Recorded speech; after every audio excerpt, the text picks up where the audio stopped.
Hello everyone, channel में बहुत बहुत स्वागत है। आज का वीडियो आईटी के लिए है।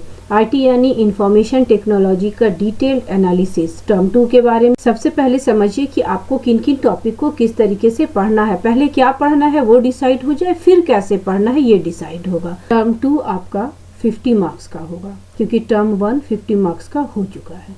ठीक है। टर्म 2 में पार्ट ए में एम्प्लॉयबिलिटी स्किल्स जो कि 5 मार्क्स का होगा, उसमें 2 यूनिट आएगी। यूनिट 4 एंटरप्रेन्योरियल स्किल्स 2 और unit 5 green skills 2।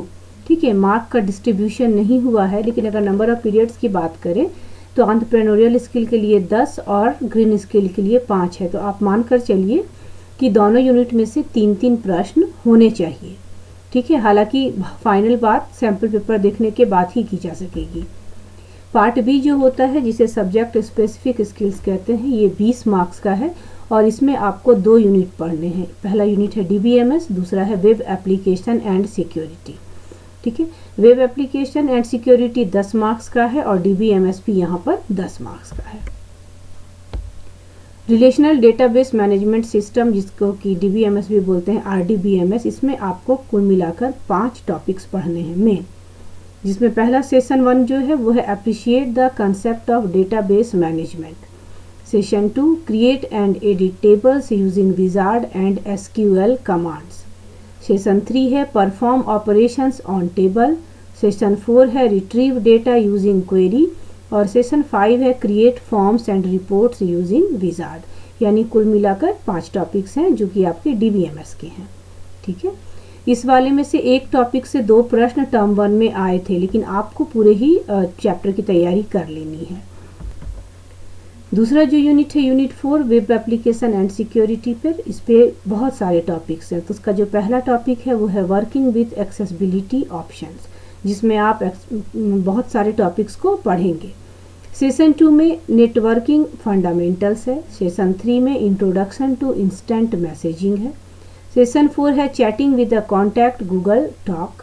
Session 5 creating and publishing web pages blog. Session 6 using offline blog editors. Session 7 online transactions. Session 8 internet security. Session 9 maintain work place safety. Session 10 prevent accidents and emergencies and session 11 जो है ये है protect health and safety at work. यानी कुछ topics जो हैं वो शायद इंटर रिलेटेड हो सकते हैं, बट मोस्टली टॉपिक्स जो हैं ये यहाँ पर अलग अलग हैं। ठीक है। डीबीएमएस के साथ ऐसी बात नहीं थी, सारे टॉपिक्स इंटरकनेक्टेड थे। टोटल नंबर ऑफ टॉपिक्स हैं 16। ठीक है। और टोटल नंबर ऑफ सब टॉपिक्स आरडीबीएमएस में है 39 और टोटल नंबर ऑफ सब टॉपिक्स वेब एप्लीकेशन में है 41। ठीक है। तो एक बार आपके दिमाग में शायद ये प्रश्न आए कि मैंने इसे कहाँ से निकाला है। ठीक है। मैं आपको इसका भी एक डिटेल एनालिसिस दिखाती हूँ। ये जो सिलेबस था ये टर्म के पहले सीबीएसई के द्वारा ही अपलोड किया गया था। ठीक है। तो वहाँ से ही मैंने इसको निकाला है। यहाँ देखिए unit 3 database management system learning outcome appreciate the concept of database management system. Theory का ये है पोर्शन और प्रैक्टिकल का ये है पोर्शन। ठीक है। Concept and examples of data and information, concepts of database, advantage of database, features of database, concepts and examples of relational database, concept and example of field record table database, then concepts and examples of primary key, composite key, foreign key, relational database management system। ठीक है। अगर हम लोग बात करें तो यहाँ पर जो प्रश्न आए थे परीक्षा में टर्म 1 में, वो सिर्फ ये फर्स्ट वाले टॉपिक से ही आए थे, ये और ये। एडवांटेज ऑफ डेटाबेस का लास्ट एक टॉपिक का क्वेश्चन था, डेटा रिडंडेंसी वाला। ठीक है। यानी इसके बाद के पूरे टॉपिक्स आपके बचे हुए हैं जो कि टर्म 1 में नहीं आए हैं, लेकिन टर्म 2 में आएंगे। ठीक है। दूसरा जो टॉपिक है create and edit tables using wizard and SQL.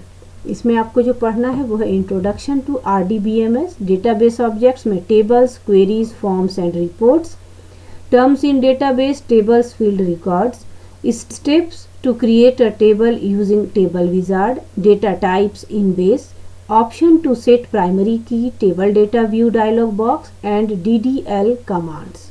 ठीक है। Inserting the data in the table, editing records in the table, deleting records from the table, sorting data in the table, referential integrity, creating and editing relationship, one to one, one to many, many to many and field properties। ठीक है।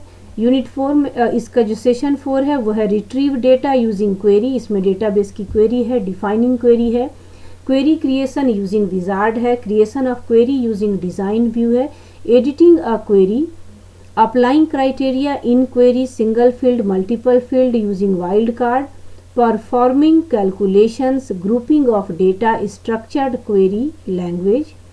इसके अलावा जो 5वां topic है यहाँ पर वो है create forms and reports using wizard, forms in base, creating form using wizard, steps to create form using form wizard, options to enter और remove data from forms, modifying form, changing label, background, searching record using forms, inserting and deleting record using form view, concepts of report in base, creating report using wizard, steps to create reports using wizard। मैं आपको एक बात यहाँ पर बता दूँ कि जो 5वां टॉपिक है जो इतना बड़ा देखने में लग रहा है, जब आप इसको प्रैक्टिकली करेंगे तो आप इस पूरे टॉपिक को हार्डली 5 से 10 मिनट में समझ जाएंगे।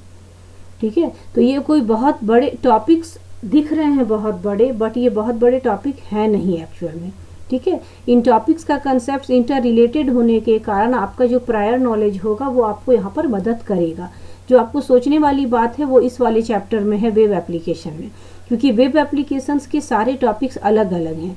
वर्किंग विद एक्सेसिबिलिटी ऑप्शंस में आपको पढ़ना है various types of impairment that impact computer usage, यानी जो डिसेबिलिटीज़ होती है उसके बारे में। Computer accessibilities dialog box and its tab and then serial key, आपको डिफरेंट कीज़ के बारे में पढ़ना होगा, टोगल की, फिल्टर की, स्टिकी की, साउंड सेंट्री, सो साउंड की, किस तरीके से ये जो सेटिंग्स होती हैं ईज़ ऑफ एक्सेस की या एक्सेसिबिलिटी की, वो एक जो इम्पेयर्ड पर्सनस होता है या जो एक डिसेबल्ड पर्सन होता है जिसे हम लोग आज के डेट में दिव्यांग कहते हैं, उस तरह के लोगों को किस तरीके से कंप्यूटर मदद करता है।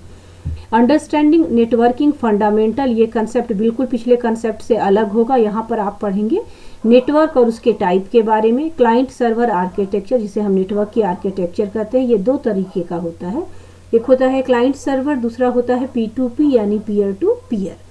इसी टॉपिक्स में आप पढ़ेंगे internet, world wide web, benefits of networking, internet, getting access to internet, internet terminology और कुछ कॉमनली यूज इंटरनेट कनेक्टिविटी के ऑप्शंस, और डेटा ट्रांसफ़र इंटरनेट में कैसे किया जाता है। ठीक है। ये एक बहुत ही इंटरेस्टिंग टॉपिक होता है हमेशा से। इसके बाद है इंट्रोडक्शन टू इंस्टेंट मैसेजिंग। ठीक है। हालांकि गूगल टॉक आज के डेट में इंस्टेंट मैसेजिंग के हमारे पास बहुत सारे ऐप हैं, लेकिन फिर भी आपको यहाँ पर बताया जाएगा कि इंस्टेंट मैसेजिंग का की फीचर्स क्या है, कैसे इंस्टेंट मैसेजिंग के अकाउंट को पहले क्रिएट किया जाता था। यानी आज के डेट में हम लोग बहुत कम ही लोग हैं जो इस अकाउंट को क्रिएट करते हैं, राइट, बिकॉज आज के डेट में बहुत सारी चीज़ें जो है वो कंबाइंड हो गई हैं। लेकिन फिर भी क्या स्टेप्स हैं, कैसे लॉन्च किया जाता है गूगल टॉक को, और कैसे आप साइन इन करते हैं गूगल टॉक अकाउंट में। चैट कैसे करेंगे किसी कॉन्टैक्ट के साथ गूगल टॉक में, आपको यहाँ पे दिखाया जाएगा किस तरीके से आप चैट करेंगे, किस तरीके से क्या जनरल रूल्स और एटिकेट्स होते हैं जब आप चैट करते हैं तो, और किस तरीके से वेरियस टाइप्स ऑफ मैसेंजर्स होते हैं। इसके बाद creating and publishing web pages, blog. यहाँ पर आपको बताया जाएगा कि ब्लॉग कैसे होता है, ब्लॉग में का जो टाइटल होता है या जो अदर पैरामीटर्स होते हैं वो कैसे होते हैं, एक ब्लॉग में आप कैसे पोस्ट करते हैं कमेंट्स को, क्या होता है ऑफलाइन ब्लॉग एडिटर्स। ठीक है। फिर आपको बताया जाएगा इसी में आगे कि आप कैसे किसी ऑफलाइन ब्लॉग एडिटर को यूज़ करेंगे। ठीक है। और ब्लॉग एप्लीकेशंस में कंसेप्ट्स ऑफ ब्लॉग जो होगा आप उसको ऑफलाइन में काम करेंगे और फिर आप उसको ऑनलाइन में पब्लिश करेंगे। इसके बाद आएगी बात ऑनलाइन ट्रांजैक्शंस की, जो हमारा 7वां टॉपिक होगा। यहाँ पे कंसेप्ट ऑफ ई कॉमर्स और वेरियस ऑनलाइन एप्लीकेशंस होगा। ठीक है। और इम्पॉर्टेंस ऑफ सिक्योर पासवर्ड। आमतौर पे इस जगह पर आपको IRCTC से और फ्लिपकार्ट से शॉपिंग करने के बारे में और IRCTC से टिकट बुक करने के बारे में बताया जाता है। तो आज से 5 से 7 साल पहले ये चीज़ें बहुत कॉमन नहीं थी, बट आज के डेट में ये चीज़ें कॉमन है, तो बहुत सारे टॉपिक्स का आपको पहले से भी आइडिया होगा। इंटरनेट सिक्योरिटी की बात करें तो नीड ऑफ इंटरनेट सिक्योरिटी क्यों ज़रूरी है, cyber threats like fishing, email spoofing, character spoofing etcetera, best practice for internet security and secure password, concepts of browsers, cookies, backup, antivirus, clearing data in browser. ठीक है, internet security जानना बहुत ज़रूरी है आज के डेट में किसी को भी, क्योंकि बहुत बड़ा जो हमारा वर्ग है वो नेट को यूज़ करता है बिना साइबर लॉ जाने। ठीक है, आईपीसी की धारा में साइबर लॉ के लिए कौन से एक्ट्स हैं, किस एक्ट्स में क्या सजा है, और इसके बारे में शायद ही जानकारी होगी किसी को, आपको जानना जरूरी है।